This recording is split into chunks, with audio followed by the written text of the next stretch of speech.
Hey guys, आप सब दोस्तों का बहुत बहुत स्वागत करते हैं आज के इस नए से स्टडी ब्लॉग में। दोस्तों हम जा रहे हैं आज क्लास करने के लिए दोस्तों इकोनॉमिक्स का फिर से दोस्तों। ठीक है, तो चलिए पढ़ते हैं। उसके बाद आप सब दोस्तों को बताते हैं कि आज की क्लास से क्या कुछ नया सीखने को मिलता है दोस्तों। ठीक है, तो चलिए पढ़ते हैं। उसके बाद आप सब दोस्तों से मिलते हैं।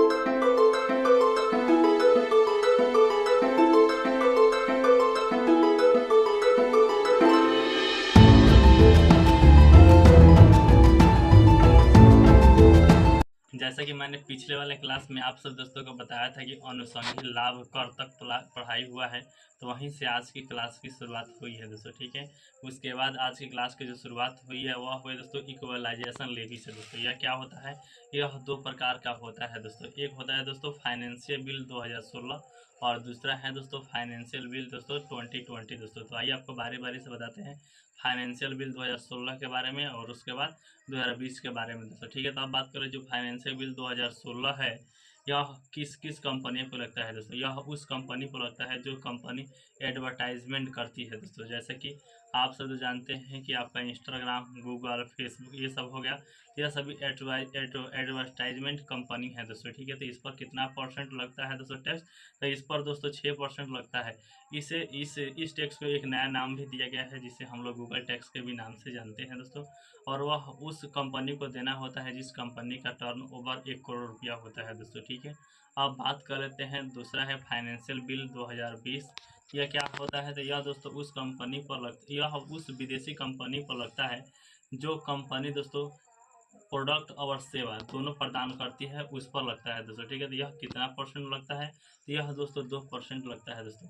यह कौन सी विदेशी कंपनी पर लगेगा? जिसका टर्नओवर दोस्तों 20 करोड़ से अधिक होगा, वैसे कंपनियों पर यह लागू होगा दोस्तों। ठीक है, और इस टैक्स को एक और नाम दिया जाता है इसे अमेजोन टैक्स के नाम से भी जानते हैं दोस्तों। ठीक है, तो आइए आपको और बताते हैं और क्या पढ़ाई हुआ है दोस्तों। ठीक है, उसके बाद दोस्तों पढ़ाई हुआ है सेंट्रल एक्साइज ड्यूटी यानी कि केंद्र उत्पादन शुल्क। यह क्या होता है दोस्तों? तो यह वह शुल्क होता है जो भी वस्तु बनती है उस पर केंद्र सरकार एक शुल्क लगाती है, तो उस शुल्क को हम लोग कहते हैं केंद्र उत्पादन शुल्क दोस्तों। जिसमें से कुछ वस्तुओं को छोड़कर, जैसे कि अल्कोहल छोड़ दिया जाए, नारकोटिक्स छोड़ दिया जाए, टबैको छोड़ दिया जाए, दवाइयाँ छोड़ दी जाए और पेट्रोलियम में डीजल और पेट्रोल को छोड़ दिया जाए, तो सारे पर केंद्र उत्पादन शुल्क लगता है। लेकिन ये जो 5 वस्तुएं होती है इस पर राज्य उत्पादन शुल्क लगता है दोस्तों। ठीक है, अब बात कर लेते हैं। एक होता है कस्टम ड्यूटी। कस्टम ड्यूटी क्या होता है? सीमा शुल्क क्या होता है दोस्तों?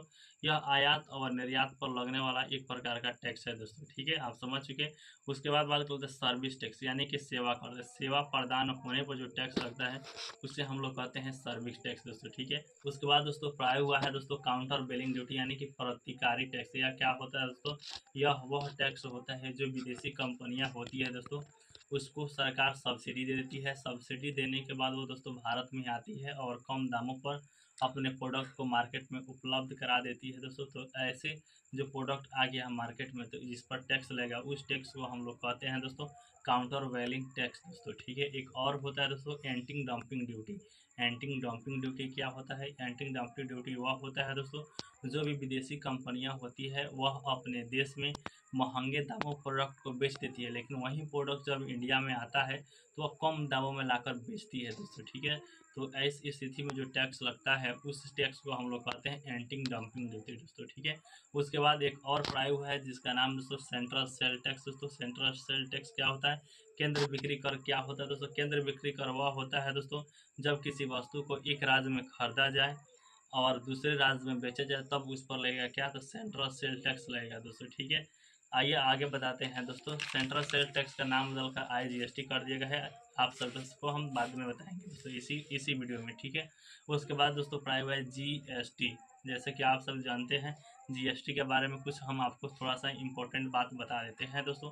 GST है एक प्रकार का अप्रत्यक्ष कर है दोस्तों। क्या है? एक अप्रत्यक्ष कर है जो विभिन्न प्रकार के अप्रत्यक्ष करों को समाप्त करके बनाया गया है दोस्तों GST। ठीक है, अब बात कर लेते हैं GST।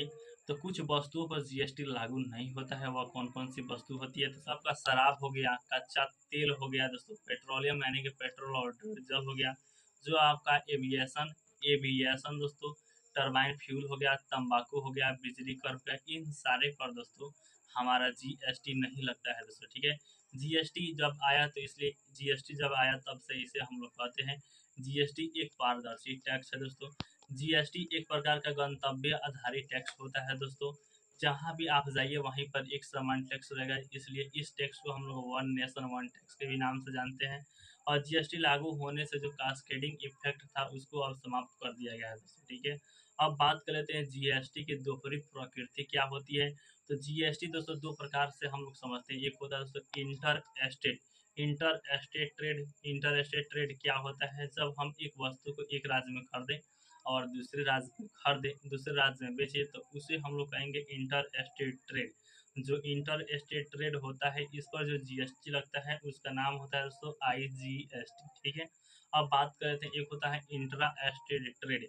इंट्रा स्टेट ट्रेड क्या होता है, तो वह ट्रेड होता है जब एक ही राज्य में सामान बने और उस सामान को एक ही राज्य में उस वस्तु का निर्माण हो और वह वस्तु उसी राज्य में बेचा जाए, तो उसको हम लोग कहते हैं इंट्रा ट्रेड दोस्तों, ठीक है।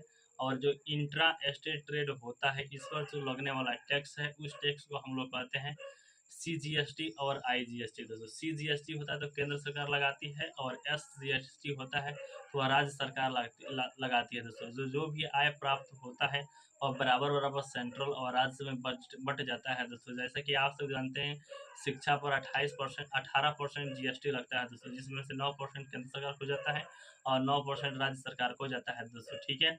अब बात कर लेते हैं भारत में जीएसटी की संरचना, यानी कि भारत में जीएसटी का रेट कितना कितना परसेंट है। तो आप सब जानते हैं कि 5%, 12%, 18% और 28% है दोस्तों, ठीक है। अब बात करते हैं जो जीएसटी है, तो नोट में कर कर कुछ लिखाया गया है।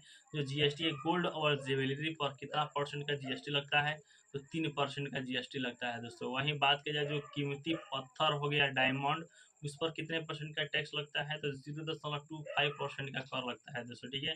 भारत में जीएसटी लागू करने के लिए दोस्तों 122वां संविधान संशोधन किया गया है और जो आपका विधेयक है वह विधेयक दोस्तों 101वां नंबर विधेयक में इसे पारित कर दिया गया दोस्तों, ठीक है।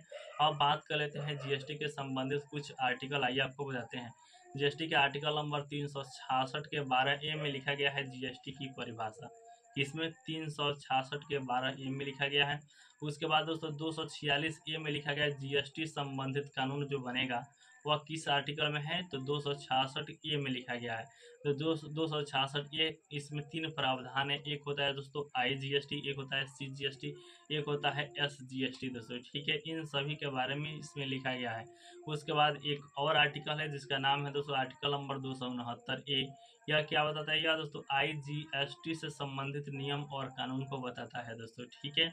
एक और होता है जिसका नाम 279A। यह क्या बताता है दोस्तों, जीएसटी परिषद का जो गठन होता है वह आपका आर्टिकल नंबर 279A के तहत होता है दोस्तों, ठीक है। तो यहीं तक आज के क्लास में पढ़ाई हुआ है। यह वीडियो आपको कैसा लगा नीचे कमेंट कर बता दीजिएगा। मिलते हैं नेक्स्ट वीडियो में, तब तक के लिए thank you, must welcome video इतना वॉच करने के लिए।